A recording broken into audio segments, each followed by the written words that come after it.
নিজেদের পুকুরের মাছ খেতে কার না ভালো লাগে? অবশ্যই সবার ভালো লাগবে। দেখতেই পাচ্ছেন আমার কাকা মাছের খাবার রেডি করছে। এখানে কি কি জানি দেওয়া আছে, খোল আরও কি কি জানি, আমি তা জানি না। তো পানি টানি দিয়ে মিক্স করে পুকুরের মাছটি সবাই মিলে সিদ্ধান্ত নিয়ে পুকুরে ছাড়া হয়েছে। এই প্রথমবারের মতোই পুকুরে মাছ ছাড়া হয়েছে, এর আগে কখনো পুকুরে মাছ ছাড়িনি। আর দেখতেই পাচ্ছেন আমার দুই কাকা মিলে মাছের খাবারগুলা দুই বালতিতে নিয়ে একসাথে যাচ্ছে পুকুর পাড়ে। দুজনে ভাগাভাগি করে নিয়েছে যাতে দুই পাশ থেকে মাছের খাবারগুলো সুন্দর করে দিতে পারে। এটাই হচ্ছে আমাদের সেই গ্রামের পুকুর। এখানে আমরা আসলে ছোটোবেলা থেকে যখন বাড়িতে আসতাম তখন দুষ্টামি করতাম, মজা করতাম, এই পুকুরেই গোসল করতাম। এখন যেহেতু গ্রামের সবার যার যার বাড়ি হয়েছে, ওয়াশরুম হয়েছে, তো তেমন আর আগের মতো গোসল করা হয় না। অনেকেই করে, মানে খুব অল্প। তো আগের মতো তেমন করা হয় না, তাই সবাই মিলে সিদ্ধান্ত নিলে পুকুরে মাছ ছাড়বে। আর এই ধান ক্ষেতটি দেখছেন, সেটার কথা আরেকদিনই বলবো। এই যে পুকুরটি দেখছেন, মানে পুরা ঘুরে ঘুরে আমার কাকা মিলে পুকুরে মাছ ছাড়ছে। অবশ্য আমিও ভিডিও নিচ্ছিলাম আর ভাবছিলাম কতই স্মৃতি আমাদের এখানে। ওই যে সিঁড়িটা দেখছেন, কতই না ওখানে বসে বসে গোসল করেছি। ফাঁকে ফুঁকে আমিও তাদের একটু হেল্প করছিলাম। এই যে ফাইনালি তারা সিঁড়ি এখানে এসে মাছগুলোকে খাবার দিচ্ছে। অলরেডি খাবার শেষ পর্যায়ে, এখানে খাবার দিয়ে মানে তাদের কাজ শেষ। মাছগুলা খুবই আস্তে আস্তে খাবারগুলো খাবে, অনেক সুস্বাদু খাবার তাদের। যাই হোক, আমার বাচ্চা পোলাপানিগুলো আসছে দেখার জন্য।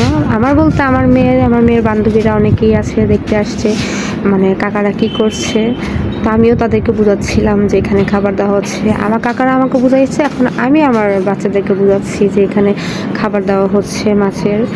তো জিজ্ঞাসা করলাম যে কাকা এখানে মাছ কতটুকু ছাড়া হয়েছে? তো ওনারা বলছে যে এখানে প্রায় 4 মণ মতো মাছ ছাড়া হয়েছে। আর ইনশাল্লাহ আমরা সামনের বছর মাছ মেরে খেতে পারবো।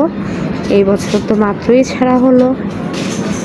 যাক, ভাবছি কবে যেন মাছগুলো বড় হবে, কবে আমরা খাবো। উফ, কত সুস্বাদু। বাট কী কী মাছ ছাড়া হয়েছে আমি নিজেই জানি না, তা জিজ্ঞেস করতেও ভুলে গিয়েছি।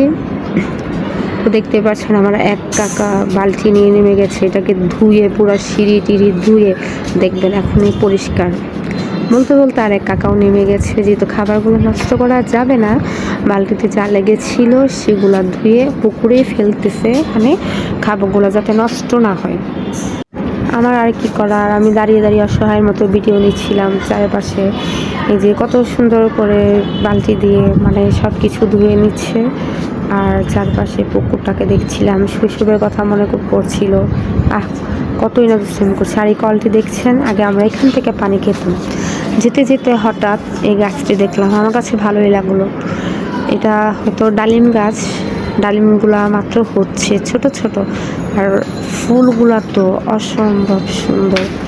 যাকে গাছে ডালিম হলে আমার কাকিকে বলবো সর্বপ্রথম যাতে আমাকে খাওয়ায়, যেহেতু আমি ভিডিও নিয়েছি আর ডালিমের জন্য ভাইরাল হব। যাই হোক, একটু মজা করে নিলাম। আর আমি একটু সামনে গিয়ে দেখি বাচ্চারা খেলা করছে। এই উঠানে তো আমরা মানে আমাদের প্রত্যেকটা জায়গায় আমাদের শৈশবের স্মৃতি রয়ে গেছে। ওরা আসলে খেলছিল যে অ্যালন ডি লন্ডন।